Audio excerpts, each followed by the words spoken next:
Coming up on LUTV News, a car burglar is fatally shot for trying to break into cars. Find out what led to the shooting. Plus, police reveal more information about the I-70 killer. Find out what they discovered. And North Korea tests a submarine-launched ballistic missile. Find out what the country hopes to achieve with this drill. Those stories and more ahead on LUTV News.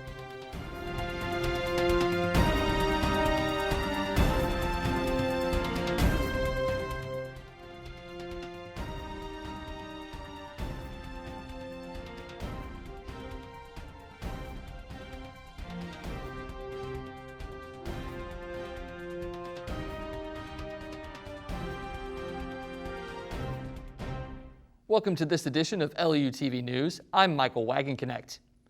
A man was shot and killed as he was trying to break into cars outside of Cardinal Glennon Children's Hospital.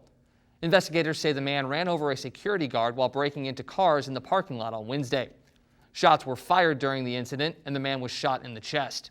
He was taken to a hospital where he was pronounced dead. Police say the security guard is in critical condition. Authorities are still investigating the incident. A Minnesota woman is charged in Lincoln County after fleeing the state and getting into a car crash which hurt a baby.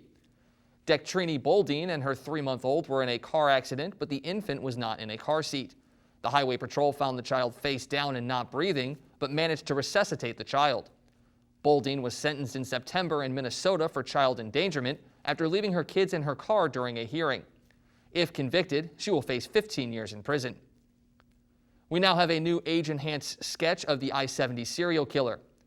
Police believe the killer is now between 52 and 70 years old and about 5'7" to 5'9". Police also say he has dull red hair. St. Charles Police will have a meeting in November with all of the police agencies who investigated homicides connected to the killer. Investigators will go through evidence in hopes of finding clues that will crack the case. St. Charles Police are also offering a $25,000 reward for any information leading to an arrest. Nearly 2,000 new jobs could be heading to Troy in 2025. Toyota is planning to build a new $1.29 billion battery plant, and Troy is one of the finalists. The plant is part of a $3.5 billion project Toyota is planning to spend on batteries in the U.S. The company is pushing to sell 2 million zero-emission hydrogen and battery electric vehicles by 2030. They plan to build the new plant near an existing assembly or parts plant. Troy currently builds cylinder heads for Toyota. Toyota plans to announce the site of the plant by the end of the year. The Humane Society removed almost 100 dogs from an unlicensed breeding facility in Southwestern Missouri. They said in a press release that the removal was done alongside the Department of Agriculture and Missouri Attorney General's office. The breeding facility in Urbana was ordered to close back in June due to violations. Some of the dogs were as young as 10 weeks old. All of them were suffering from some form of neglect.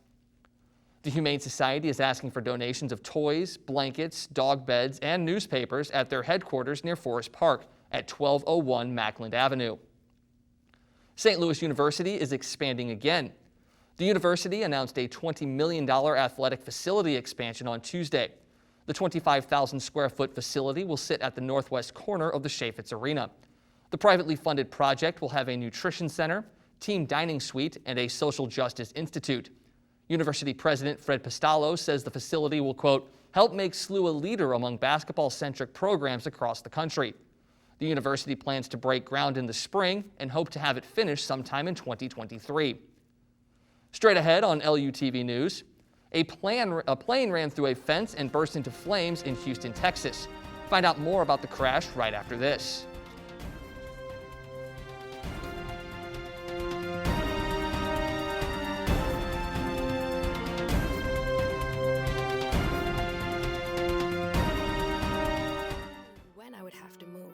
So I always had my suitcase ready to go. Then one day I was adopted. My new parents opened their hearts and home to me. My parents cook my favorite breakfast for me every morning. My parents take me on trips I never thought I would go on. They gave me a home and an even better reason to use that suitcase. My parents aren't perfect, but they're perfect for me. I'm Jenny Garth, and as a mother of 3, I know kids worry about a lot of things. Getting enough food to eat shouldn't be one of them. But here in America, that is a real worry for 1 in 5 children. Even though we are one of the most food-rich countries in the world, 15 million children don't know where their next meal is coming from. This is unacceptable, and something the Feeding America nationwide network of food banks is working to solve. Instead of accepting that our country lets billions of pounds of surplus food go to waste every year, Feeding America has made it their mission to help families in need by rescuing this food.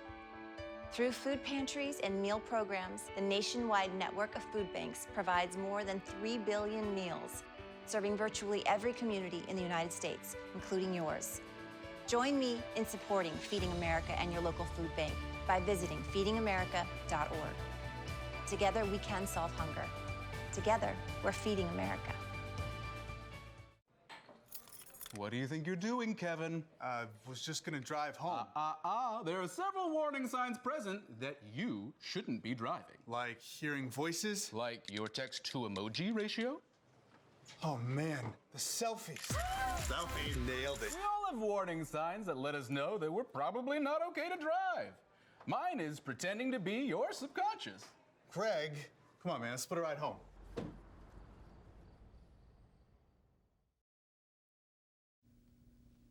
The Biden administration rolled out its plans for vaccinating kids aged 5 to 11. The administration has secured enough vaccines to vaccinate 28 million kids. They also launched a partnership with Children's Hospital Association to help set up vaccination sites. The Food and Drug Administration is expected to meet next week to approve Pfizer's vaccine for kids. White House COVID-19 response director Jeff Zients says, "We know millions of parents have been waiting for COVID-19 vaccines for kids in this age group. And should the FDA and CDC authorize the vaccine, we will be ready to get shots in arms." About 57% of the total U.S. population are fully vaccinated as of Wednesday morning. The CDC will meet to discuss potential booster shots for the Moderna and Johnson & Johnson vaccines on Wednesday. Moderna is seeking for approval of a half dose, while Pfizer sought approval for a full dose. The booster shot would be available for those 65 and older with underlying health conditions. For Johnson & Johnson, however, they say the second dose should come at least 2 months after the first. The FDA hasn't issued any specifications on age requirements for the J&J booster, as the vaccine has less efficacy than Pfizer and Moderna's COVID vaccine. U.S. authorities detained more than 1.7 million illegal immigrants at the southern border this year. This includes migrants arrested between ports of entry by the Border Patrol. Biden officials are in negotiations with Mexico to comply with federal court orders to restart the Remain in Mexico policy. This would require asylum seekers to wait outside U.S. territory while their cases are processed. North Korea test-fired a newly developed ballistic missile from a submarine on Tuesday. South Korea says this missile was a short-range, submarine-launched ballistic missile. They say the launch took place in waters near the eastern port of Sinpo.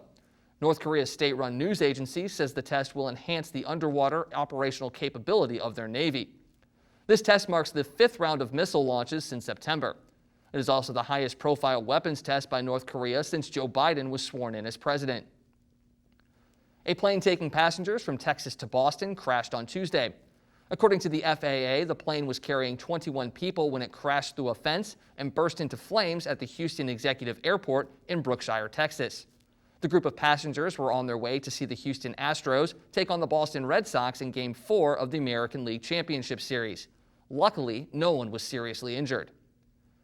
Parkland school shooter pleads guilty on Wednesday to 17 counts of first-degree murder and 17 counts of attempted murder for the 2018 massacre shooting. 23-year-old Nicholas Cruz is responsible for killing 14 students and 3 staff members with an AR-15 semi-automatic rifle on Valentine's Day 2018. He also pleads guilty to charges for attacking a jail guard 9 months after the shooting. The case will now go straight to a penalty phase to determine if he should face the death penalty or life in prison without parole. Jury selection for the penalty phase is scheduled for January. We were lucky enough to have the sunshine and warmth earlier in the week, but on Wednesday the clouds will come together to bring a mild shower later Wednesday night, changing the pace of temperature throughout the week. More on that when we come back.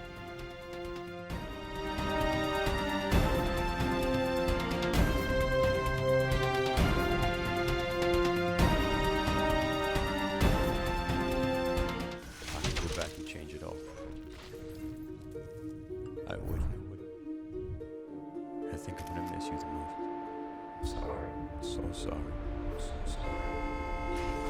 Maybe it's just a little moment. I could go back and change it all. I could go back. I would. But I can't.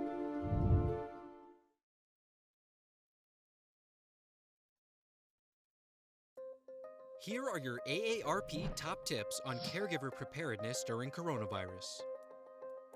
First, form a caregiving team. Create a list of people in your family and friend network who can help with caregiving tasks. Take an inventory of supplies in your loved one's home.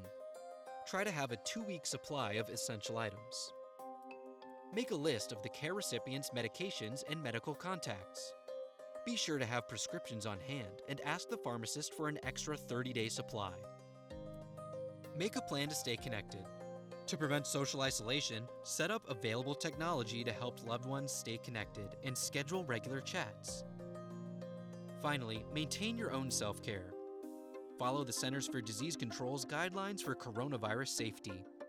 And have a backup plan for care in case you become ill. For more caregiving tips during the coronavirus pandemic, go to aarp.org/caregiving. Meet the scan, a simple procedure whose mission is to detect lung cancer early.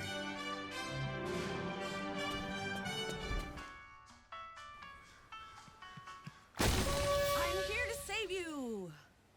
But I feel fine. That's great, but you may still be at high risk for lung cancer. Oh man, that's a new fence. If you smoke, early detection could save your life. Learn more at savebythescan.org. Taking a look at our current conditions headed our way, we had a beautiful start to the week with it being sunny and 75. On Wednesday, it will be much of the same until later Wednesday evening when the clouds start to roll in. Coming from the west, snow has hit some areas, but here in the Midwest, we look to expect gusty winds and showers later in the week.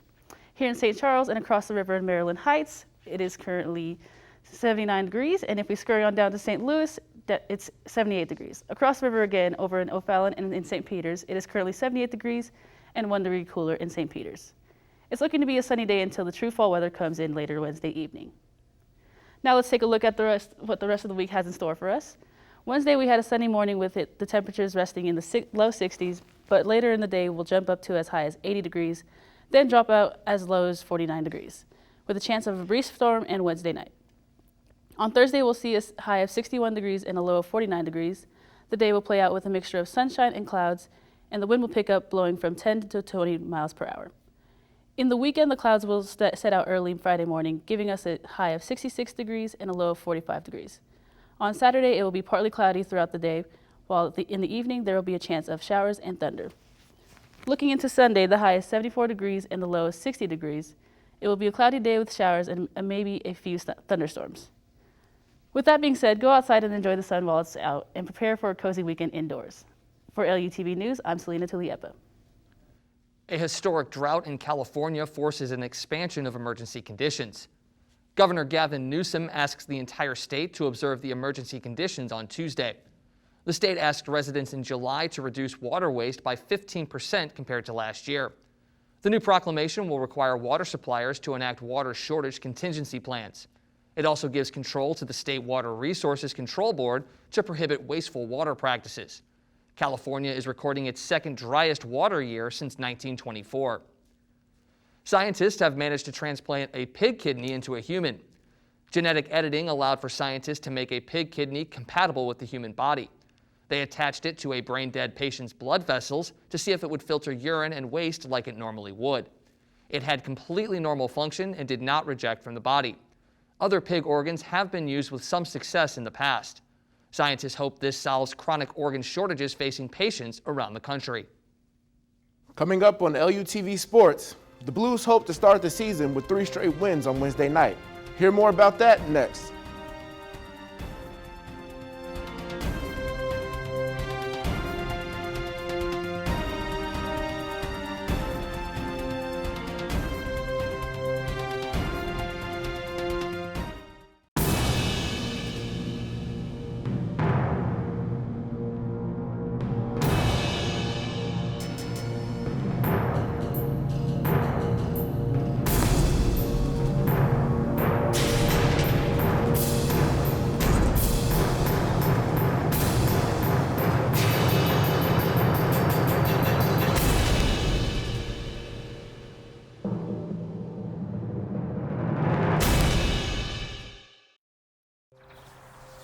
see certain things get reincarnated in your children.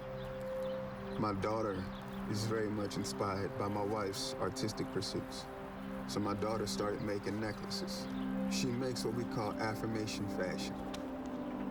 I tell her every day that your black is beautiful. Your black is beautiful. Your black is beautiful. And if there's anything better than being beautiful, it's being smart. And if there's anything better than being smart, it's being kind. And reaffirming that every day is our method of making sure her chin never drops. My dad wasn't around, and I remember riding a bike and falling off and cutting myself, and me never just wanting to get back on it. People ask, how your children learn how to ride a bike, and you did. I didn't teach them. I just created an environment where they taught themselves, and all I had to do was be there.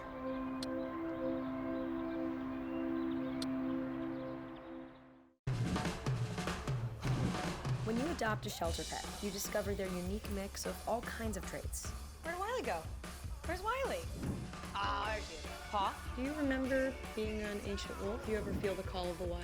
You're a renegade cop, and I'm a con woman with nothing to prove. But together, we could really solve this murder.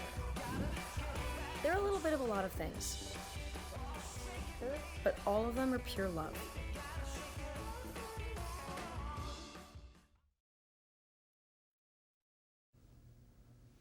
The Blues hope to start the season off 3-0 as they get ready to play on Wednesday. The Blues will take on the 1-1 Vegas Golden Knights at 9 Central. The Blues are coming off a 7-4 win against the Arizona Coyotes on Monday night, where they got hot in the second period and scored 5 goals. Vegas will be without their top goal scorers from last year, and Max Pacioretty and Mark Stone. The Blues will face former defenseman Alex Pietrangelo, who left last year after contract disputes with the Blues. Unfortunately for the Blues, will be without their right winger Pavel Buchnevich for 2 games. He was ejected in the first period of Monday's game after headbutting the Coyotes' Lawson Krause after a cross-check. Buchnevich cannot play Wednesday or in Saturday's home opener against LA. He will also forfeit almost $150,000 of his salary. Buchnevich is still practicing with the team at this time. The Major League Baseball postseason continues Wednesday night in the league championship round. The ALCS is tied at 2 games apiece between the Houston Astros and the Boston Red Sox. The Astros took Game 4 on Tuesday, 9 runs to the Red Sox 2. The NLCS continues with Game 4 between the Atlanta Braves and the LA Dodgers. The Dodgers took Tuesday's matchup 6-5 after losing the first 2 games. They hope to even up the series Wednesday night at home. The NBA kicks off its season Tuesday night with 2 marquee matchups. The Milwaukee Bucks hosted the Brooklyn Nets, winning 127-104. The Bucks may have had extra motivation as they received their championship rings before the game. Star forward Giannis Antetokounmpo gave his team 32 points, 14 rebounds, and 7 assists, while Nets star Kevin Durant gave the Nets 32 points and 11 boards. Later on, Tuesday night, the Los Angeles Lakers hosted the Golden State Warriors. The Warriors took the win 121-114 at Staples Center. Warriors guard Steph Curry struggled from the field, shooting 24%, but he finished with his first triple-double since 2016 with 21 points, 10 rebounds, and 10 assists. Lakers forwards LeBron James and Anthony Davis scored 34 and 33 points respectively. Their new addition, Russell Westbrook, struggled with just 8 points. 5-star high school football recruit Luther Burden III announced where he'll spend his college years. The East St. Louis Star will stay close to home and play for the Mizzou Tigers. Burden says, "Big recruits in St. Louis go to places like Georgia and Alabama, and I want to stay home and take our talents to Missouri. It just feels like I need to be there, and I need to make a change in my state." 247 Sports has Burden as the 6th overall prospect in the nation and the 2nd-ranked receiver in the nation. That's it for sports. For LUTV News, I'm Christopher Rogers. A historic black cemetery is getting recognized Wednesday in South St. Louis County. The Missouri State Historic Preservation Office is adding Father Dixon Cemetery to the National Register of Historic Places. The cemetery was nearly abandoned until a group called the Friends of the Cemetery pledged to save it in 1988. Famous abolitionists and Underground Railroad leaders are buried there, including Moses Dixon and James Milton Turner. Fans of the High Point Drive-In have a new location to visit. High Point is known for its burgers and family-first mentality. According to Chef Mike Johnson, that mentality is behind the rapid growth. He says, "We have a lot of people that have been with us for years that are actually now partners with us." This is the third location High Point has opened since 2017.